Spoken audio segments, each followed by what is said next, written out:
Good morning. This is Mark Soderberg with ADM Investor Services with your morning ag outlook for Thursday, May the 2nd.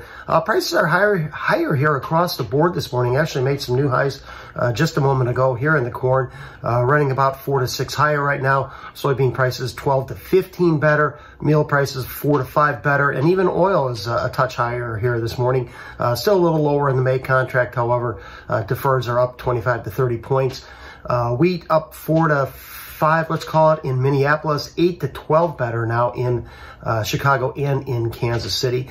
Weather maps, I think, show the greatest rainfall in the past 24 hours across the western Corn Belt, including northern Kansas, eastern Nebraska, and much of southwest Iowa. Also very heavy rain showing up in the southern plains in eastern Texas and Oklahoma. These rains continue to move across the central parts of Iowa this morning into southern, south central Minnesota. Plantings will continue to be slowed in the west and the central Corn Belt, with likely some pretty good progress this week being made in the east.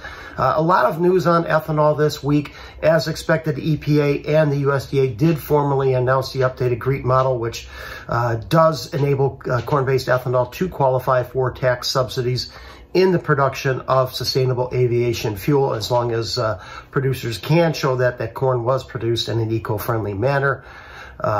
This is not expected to impact the 23-24 balance sheet, while likely very little impact on 24-25 as well. Yesterday, the weekly ethanol data did show a rebound in production to 987,000 barrels per day. That was at the high end of expectations. However, it was also just below the pace we need to be at to hit the USDA usage forecast of 5.4 billion bushels of corn.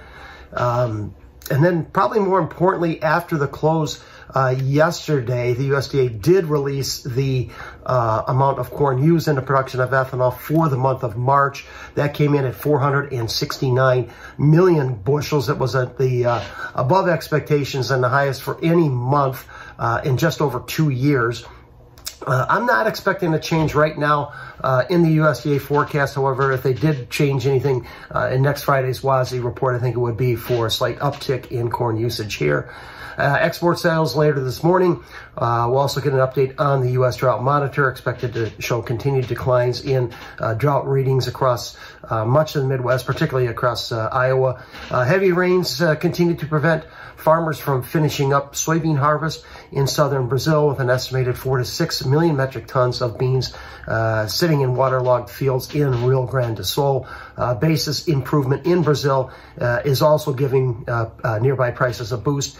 It sounds like rains so far this week across southern Russia were a bit disappointing as a drier trend now does reemerge. Also more missile strikes on Ukrainian ports here also argue for additional war premium. So pretty much higher across the board here, largely due to weather conditions here in the U.S. Outside markets also probably providing some support. The U.S. dollar slightly lower this morning, crude oil rebounding, and the stock market is higher as well. We're also approaching some key moving average resistance levels just above the market. In July corn, we've got the 100-day moving average at 460.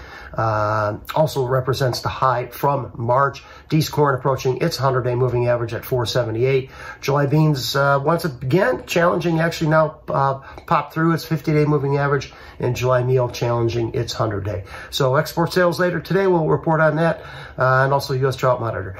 Have a great day, everyone. Hope you have a wonderful day.